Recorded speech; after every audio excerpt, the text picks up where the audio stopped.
పెళ్లి ఫిక్స్ అయిందా? తెలుగు మ్యాట్రిమోనీకి థ్యాంక్స్ చెప్పాలి. పెళ్ళంటేనే తెలుగు మ్యాట్రిమోనీనే. 26 సంవత్సరాల నమ్మకం, లక్షలాది సంతోషకరమైన వివాహాలు. తెలుగు మ్యాట్రిమోనీని డౌన్లోడ్ చేయండి.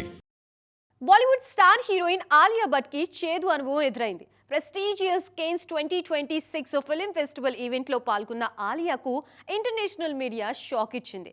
ఇండియాలో 100 కోట్ల మార్కెట్ ఉన్న బ్యూటీకి ఇంటర్నేషనల్ లెవెల్లో ఇంత అవమానమా అంటూ ఫీల్ అవుతున్నారు ఫ్యాన్స్. ఇంతకీ ఆలియాకి జరిగిన ఆ అవమానం ఏంటి? ఈ స్టోరీలో చూద్దాం.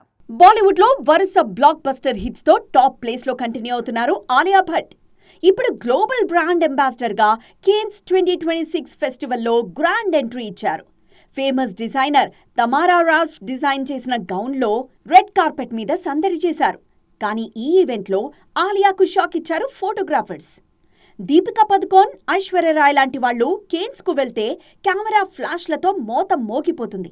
కానీ ఆలియా ఎంట్రీ ఇచ్చినప్పుడు ఫోటోగ్రాఫర్స్ సైడ్ నుంచి ఆ అటెన్షన్ కనిపించలేదు. అంతా వేరే ఇంటర్నేషనల్ సెలబ్రిటీల వైపు కెమెరాలు తిప్పారు. కనీసం ఆలియా వైపు కూడా చూడకుండా ఇగ్నోర్ చేస్తున్న వీడియో ఇప్పుడు సోషల్ మీడియాలో వైరల్ అవుతోంది. ఎవ్వరూ ఫోటోలు తీయకపోయినా ఆలియా మాత్రం కెమెరాలకు ఫోజులిస్తూ ముందుకు వెళ్లడం కనిపించింది. ఈ ఇన్సిడెంట్ చూసిన ఆలియా ఫ్యాన్స్ హర్ట్ అవుతున్నారు. మన స్టార్ హీరోయిన్ కు ఇలా జరగడమేంటని ఫైర్ అవుతున్నారు. మరికొందరు మాత్రం ఎలాంటి నెగటివిటీ లేకుండా ఆలియా ఆ సిచ్యువేషన్ను కాన్ఫిడెంట్గా హ్యాండిల్ చేసిన తీరును ప్రశంసిస్తున్నారు. ఇండియాలో 100 కోట్ల మార్కెట్ ఉన్న ఆలియాకు కేన్స్లో ఇలాంటి రెస్పాన్స్ రావడం మీద బాలీవుడ్ సర్కిల్స్ లో డిస్కషన్ జరుగుతోంది. పెళ్లి ఫిక్స్ అయిందా? తెలుగు మ్యాట్రిమోనీకి థ్యాంక్స్ చెప్పాలి. పెళ్ళంటేనే తెలుగు మ్యాట్రిమోనీనే. 26 సంవత్సరాల నమ్మకం, లక్షలాది సంతోషకరమైన వివాహాలు. తెలుగు మ్యాట్రిమోనీని డౌన్లోడ్ చేయండి.